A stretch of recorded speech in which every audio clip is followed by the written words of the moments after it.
कि नीति का केंद्र बिंदु वो व्यक्ति होगा। 130 करोड़ लोग होंगे, वो गांव होगा, हमारा एग्रीकल्चर होगा, ग्राम की महिला होगी, दलित होगा, आदिवासी होगा। और इसी को दृष्टिगत रखकर ये नीति का निर्माण किया गया है। इसका विजन। नमस्कार, स्वागत है आप सभी का आपके अपने YouTube चैनल उजाला सरकारी योजना पर। आज की एक और धमाकेदार लेटेस्ट न्यूज। जी हाँ, ब्रेकिंग न्यूज। अमित शाह जी के द्वारा यहाँ पर दी गई है एक बड़ी सौगात। किसान हो गए अब माला माल, किसानों की होगी चांदी ही चांदी। यहाँ पर देखिए किसानों के चेहरे खिल गए हैं। उन सभी को और पूरे भारतवर्ष को, यानी कि 130 करोड़ जनसंख्या है, उन सभी के लिए यहाँ पर अमित शाह जी के द्वारा एक योजना है जो कि चलाई गई है। यहाँ पर लगभग आज जिक्र होगा 15 से 20 जितनी भी योजनाएं चलाई गई हैं उन सभी के बारे में आज आपको माफ़ कीजिएगा, आज आपको यहाँ पर बताई जाएगी सारी जानकारी क्या क्या चलाई जा रही है। इसी के साथ किसानों का इंतज़ार लगभग समाप्त होने वाला है और समाप्त होने जा रहा है। जी हाँ, 20वीं किस्त आपको मिल सकती है 12,000 रुपये। ये सभी जानकारी आपको वीडियो के माध्यम से हम जानने वाले हैं। क्या वाकई आपको 20वीं किस्त 12,000 रुपये जारी की जाएगी? और यहाँ पर एक बड़ी यहाँ जारी की गई है योजना, एक कार्यक्रम, एक जनसभा को संबोधित किया और एक कार्यक्रम यहाँ पर किया गया, जिस कार्यक्रम में यहाँ अमित शाह जी के द्वारा पूरे भारतवर्ष के अलग अलग, जिसके हम सहकारिता के संबंध में यहाँ पर बात कही गई है। इसी के साथ यहाँ पर एक और बड़ी अपडेट ये है कि जो किसानों का पैसा है वो कब तक जारी किया जाएगा, उसकी भी संभावना यहाँ पर बताई जा रही है। आइए जानते हैं तमाम जानकारी। यदि आपने अभी तक चैनल को सब्सक्राइब नहीं किया, जल्दी से कर दीजिए। वीडियो को लाइक और शेयर ज़्यादा से ज़्यादा करें।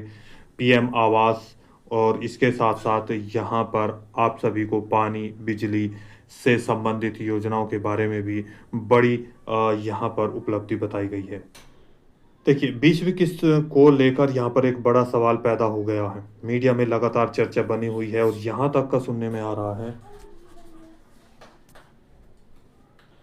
कि 20वीं किस्त बंद की जा सकती है और यहाँ पर पीएम मोदी भी अपना इस्तीफा देने वाले हैं। इन सभी चीज़ों को देखते हुए यहाँ एक और ये मीडिया में चर्चा चली है और दूसरी यहाँ उपराष्ट्रपति जी के द्वारा जो यहाँ पर किसानों के हित में बात कही गई थी, 36,000 रुपये सालाना मिलने चाहिए, जगदीप धनखड़ जी के द्वारा, उनका क्या इसी बात को लेकर इस्तीफा दे दिया गया है, उसका खुलासा लगातार यहाँ पर हो रहा है। जी हाँ, उन्होंने कहा था कि 36,000 रुपये किसानों के बैंक खातों में आने चाहिए, जिसमें अगर प्रत्येक किस्त की बात करें तो 1 अप्रैल से लेकर के 31 जुलाई तक का 20वीं किस्त का समय है और इसके अंतराल में ही आपको 20वीं किस्त जारी की जानी है। लेकिन ऐसा अभी तक नहीं हो पाया है। आज 28 जुलाई है। यहाँ पर 27 जुलाई को बात चल रही थी कि पीएम किसान योजना की जो किस्त है उसके बारे में भी प्रधानमंत्री नरेंद्र मोदी जी बताएंगे, लेकिन ऐसी कोई भी बात या कोई भी अपडेट सामने नहीं आई है। और अभी तक पीएम इवेंट्स पर भी कोई ऑफिशियल साइट नहीं जारी की गई, यानी कि ऑफिशियल साइट पर भी ऐसी कोई अपडेट जारी नहीं की गई है। अभी हाल ही में 2 अगस्त को एक उत्तर प्रदेश यानी कि यूपी में काशी में, वाराणसी में एक कार्यक्रम है, एक जनसभा को संबोधित करने वाले हैं प्रधानमंत्री। यहाँ पर उस सभी चीज़ों को देखते हुए यहाँ पर एक 99% यानी कि मीडिया के अनुसार, या अगर बात करें तो अनुमान लगाया जा रहा है कि 2 अगस्त को हो सकता है आपको ये 2018-19 से चली गई योजना में दूसरी बार ऐसा हुआ होगा जो कि यहाँ पर आपको पैसा अपने समय अंतराल के बाद जारी किया जाएगा। जी हाँ, पहली बार लॉकडाउन में आपको इसके बारे में यहाँ पर पैसा दिया गया था अपने समय अंतराल से अगले महीने में। उसी चीज़ को यहाँ पर देखते हुए 2 अगस्त का अनुमान लगाया जा रहा है। अब आइए जानते हैं यहाँ पर क्या क्या उन्होंने उपलब्धियों के बारे में बताया और क्या क्या पूरी जानकारी यहाँ पर दी है अमित शाह जी के द्वारा। दूसरी चीज़, यहाँ पर यदि ऐसा नहीं होता है, हो सकता है देरी की जा रही हो या आपको 12,000 रुपये उनके अनुसार जो है उन्होंने कहा था कि मैं आग्रह करूँगा आपको ये पैसा दिया जाएगा। हो सकता है आपको ये 12,000 रुपये जारी किए जाए या फिर 2,000 रुपये जारी होंगे, ये तो आपको आने पर ही पता चलेगा। यदि आपने अभी तक चैनल को सब्सक्राइब नहीं किया, जल्दी से कर दीजिए, वीडियो को लाइक और शेयर ज़्यादा से ज़्यादा करें। अब जानते हैं अमित शाह जी के द्वारा क्या क्या उपलब्धियां की गई हैं आज जारी। तक जब भारत की आजादी की शताब्दी मनाई जाएगी, यही कोऑपरेटिव पॉलिसी के आधार पर हमारे देश का कोऑपरेटिव आंदोलन बढ़ेगा। सहकार से समृद्धि के लक्ष्य के लिए जीडीपी में बढ़ोतरी के साथ साथ रोजगारी और व्यक्ति का आत्मसम्मान, ये दोनों को भी लक्ष्य बनाया गया है। सदस्य केंद्रित मॉडल, उसको नींव बनाने का काम किया है। कोऑपरेटिव का उद्देश्य क्या होना है?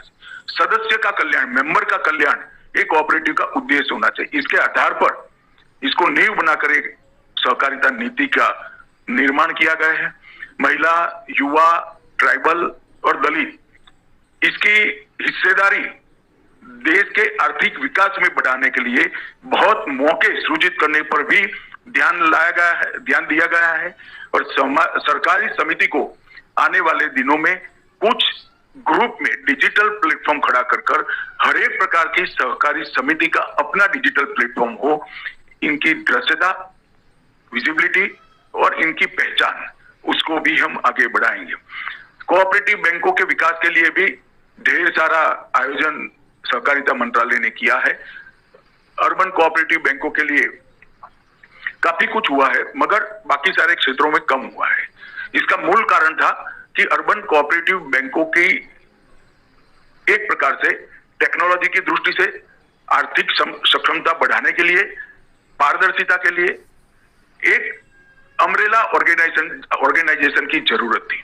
बहुत साल से ये सवाल चल रहा था। सहकारिता मंत्रालय बनने के पहले ही फेडरेशन ने इसके लिए, रिजर्व बैंक ने इसके लिए इनिशिएटिव लिए थे, मगर मुझे आनंद है आप लोगों को कहते हुए कि इसका काम लगभग समाप्त हो चुका है और अब वो अम्ब्रेला ऑर्गेनाइजेशन का उपयोग कर इसका विस्तार करने का भी हम काम करेंगे और कॉमर्शियल बैंकों के समकक्ष अच्छी शेड्यूल्ड कोऑपरेटिव बैंक खड़ी हो, कहीं पर भी दोयम दर्जे का व्यवहार न हो, इसको हम सुनिश्चित करेंगे, क्योंकि हम इसको चलाने की, अच्छी तरीके से चलाने का एक तंत्र खड़ा कर चुके हैं।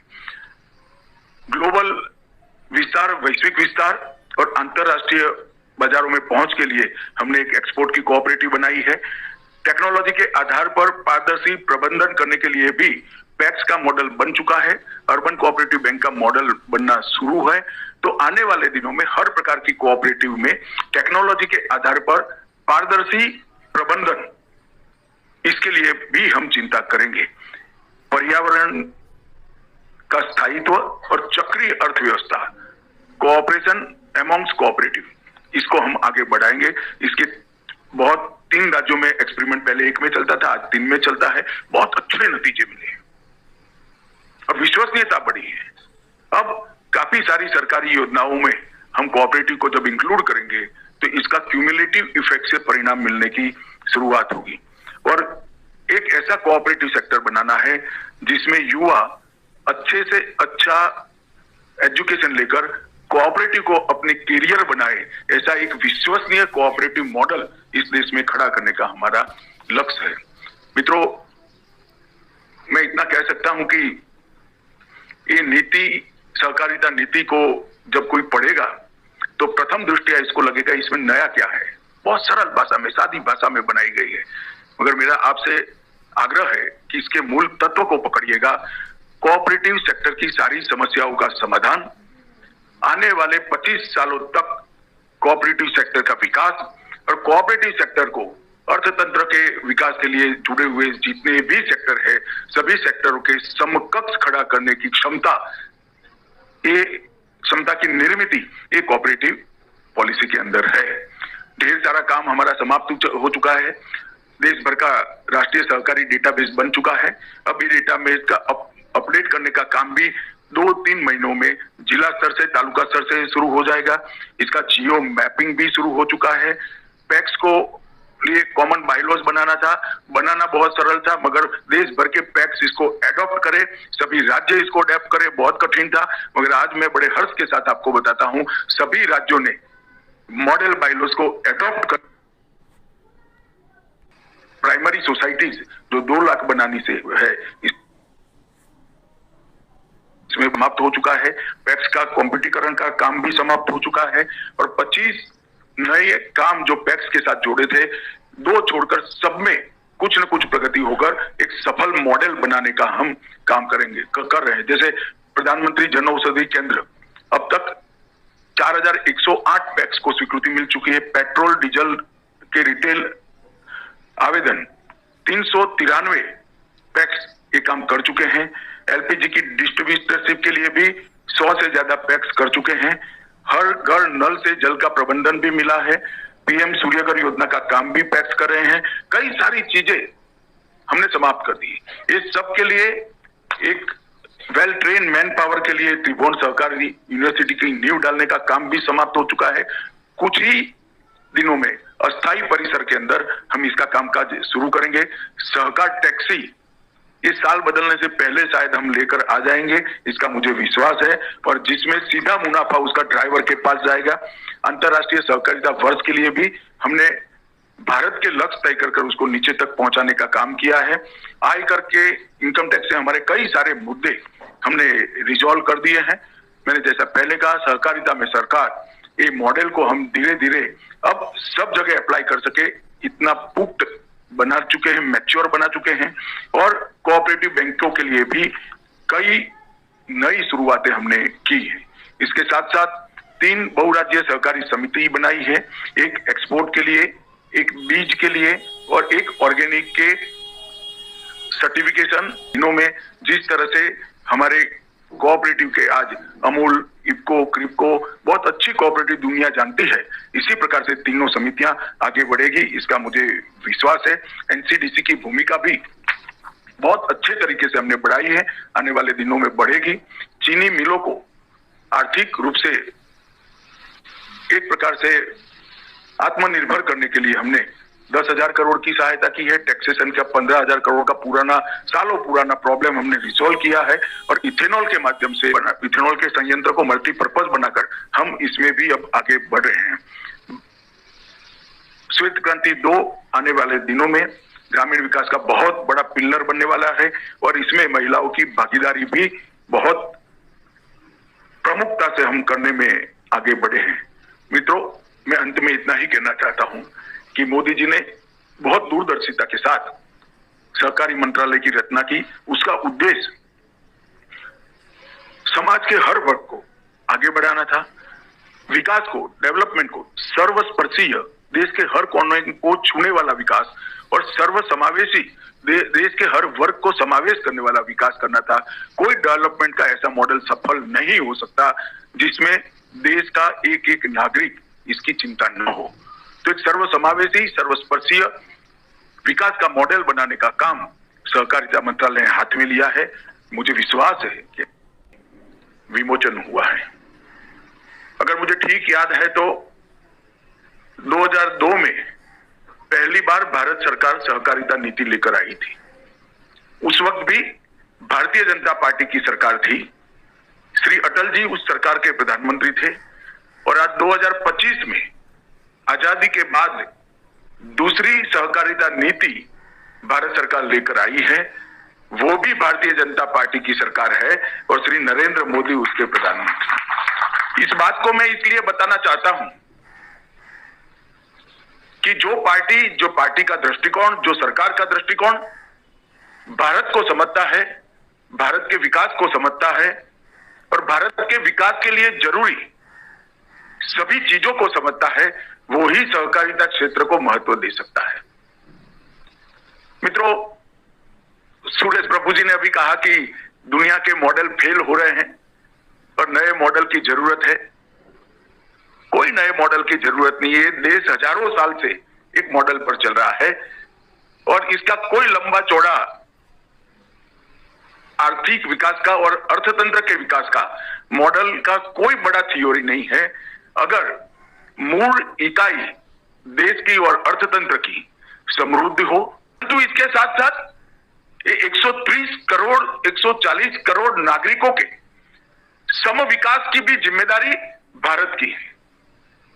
सबका सामूहिकता के साथ विकास हो, सबका सम विकास हो, और सबके विकास के माध्यम से देश का विकास हो, ऐसा मॉडल बनाना ये भारतीय जनता पार्टी का मूल विचार है, भारत का मूल विचार है। और इसीलिए नरेंद्र मोदी जी ने आजादी के लगभग 75 साल के बाद सहकारिता मंत्रालय बनाया, और सहकारिता मंत्रालय जब बना तब सहकारिता क्षेत्र एक प्रकार से जीर्ण से लक्ष्य को सिद्ध करने के लिए एक 48 सदस्यों की कमेटी बनाई गई, जिसमें सुरेश प्रभु जी अध्यक्ष बने।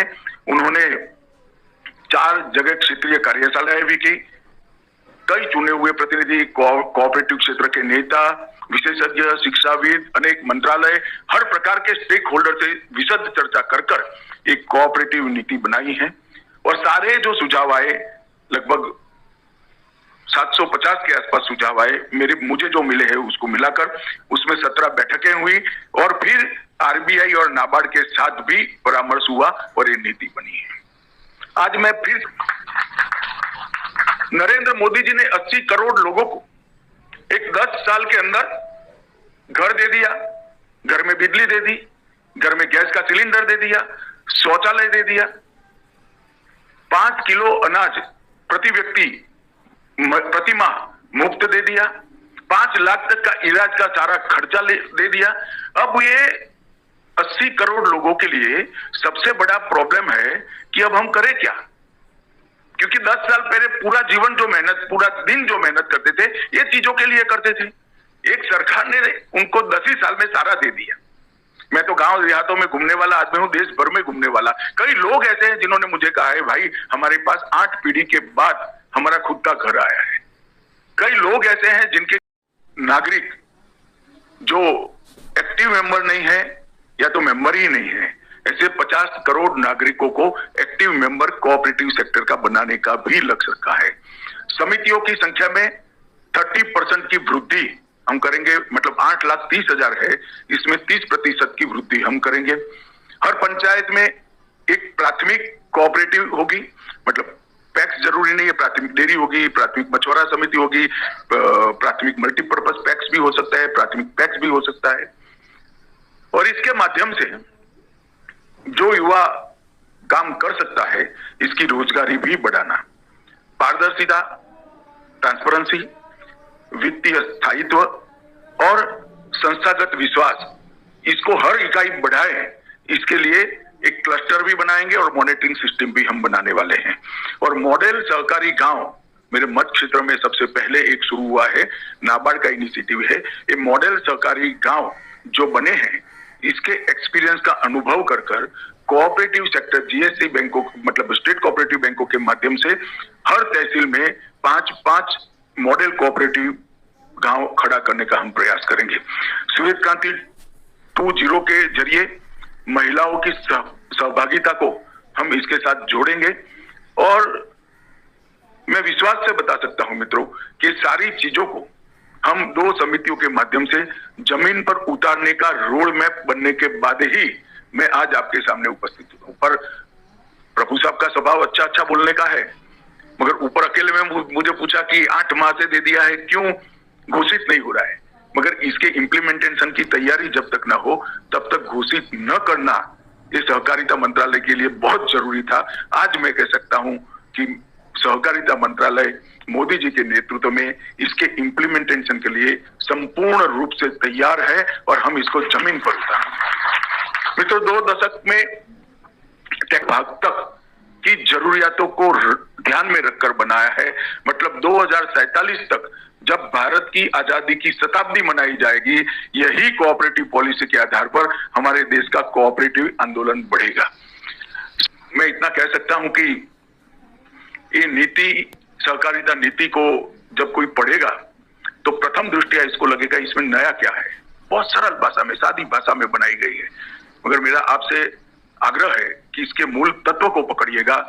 कोऑपरेटिव सेक्टर की सारी समस्याओं का समाधान, आने वाले 25 सालों तक कोऑपरेटिव सेक्टर का विकास और कोऑपरेटिव सेक्टर को अर्थतंत्र के विकास के लिए जुड़े हुए जितने भी सेक्टर है, सभी सेक्टरों के समकक्ष खड़ा करने की क्षमता, ये क्षमता की निर्मित ये कोऑपरेटिव पॉलिसी के अंदर है। ढेर सारा काम हमारा समाप्त हो चुका है। देश भर का राष्ट्रीय सहकारी डेटाबेस बन चुका है। अब ये डेटाबेस का अपडेट करने का काम भी 2-3 महीनों में जिला स्तर से, तालुका स्तर से शुरू हो जाएगा। इसका जियो मैपिंग भी शुरू हो चुका है। पैक्स को लिए कॉमन बायलॉज बनाना बहुत सरल था, मगर देश भर के पैक्स इसको एडॉप्ट करे, सभी राज्य इसको अडॉप्ट करे, बहुत कठिन था। मगर आज मैं बड़े हर्ष के साथ आपको बताता हूं, सभी राज्यों ने मॉडल बायलॉज को एडॉप्ट कर लिया है without any political difference of opinion. और अब तक लगभग 45,000 नई प्राइमरी सोसाइटीज जो 2 लाख बनाने से है, इसमें बनाने का काम लगभग समाप्त हो चुका है। पैक्स का कॉम्पिटिकरण का काम भी समाप्त हो चुका है और 25 नए काम जो पैक्स के साथ जोड़े थे, 2 छोड़कर सब में कुछ न कुछ प्रगति होकर एक सफल मॉडल बनाने का हम काम कर रहे हैं। जैसे प्रधानमंत्री जन औषधि केंद्र, अब तक 4,108 पैक्स को स्वीकृति मिल चुकी है। पेट्रोल डीजल के रिटेल आवेदन 393 पैक्स ये काम कर चुके हैं। एलपीजी की डिस्ट्रीब्यूटरशिप के लिए भी 100 से ज्यादा पैक्स कर चुके हैं। हर घर नल से जल का प्रबंधन भी मिला है। पीएम सूर्यघर योजना का काम भी पैक्स कर रहे हैं। कई सारी चीजें हमने समाप्त कर दी। इस सब के लिए एक वेल ट्रेन मैन पावर के लिए त्रिभुवन सहकारी यूनिवर्सिटी की नींव डालने का काम भी समाप्त हो चुका है। कुछ ही दिनों में अस्थायी परिसर के अंदर हम इसका कामकाज शुरू करेंगे। सहकार टैक्सी इस साल बदलने से पहले शायद हम लेकर आ जाएंगे, इसका मुझे विश्वास है, और जिसमें सीधा मुनाफा उसका ड्राइवर के पास जाएगा। अंतर्राष्ट्रीय सहकारिता वर्ष के लिए भी हमने भारत के लक्ष्य तय कर उसको नीचे तक पहुंचाने का काम किया है। आयकर के, इनकम टैक्स से हमारे कई सारे मुद्दे हमने रिजॉल्व कर दिए हैं। मैंने जैसा पहले कहा, सहकारिता में सरकार, ये मॉडल को हम धीरे धीरे अब सब जगह अप्लाई कर सके इतना पुख्त बना चुके हैं, मैच्योर बना चुके हैं। और कोऑपरेटिव बैंकों के लिए भी कई नई शुरुआतें हमने की हैं। इसके साथ साथ 3 बहुराज्यीय सहकारी समिति बनाई है, एक एक्सपोर्ट के लिए, एक बीज के लिए और एक ऑर्गेनिक के सर्टिफिकेशन, ब्रांडिंग और मार्केटिंग के लिए। मैं पूरे विश्वास के साथ कह सकता हूं, ये तीनों समितियां आने वाले दिनों में जिस तरह से हमारे कोऑपरेटिव के आज अमूल, इफको, क्रिप्को बहुत अच्छी कोऑपरेटिव दुनिया जानती है, इसी प्रकार से तीनों समितियां आगे बढ़ेगी, इसका मुझे विश्वास है। एनसीडीसी की भूमिका भी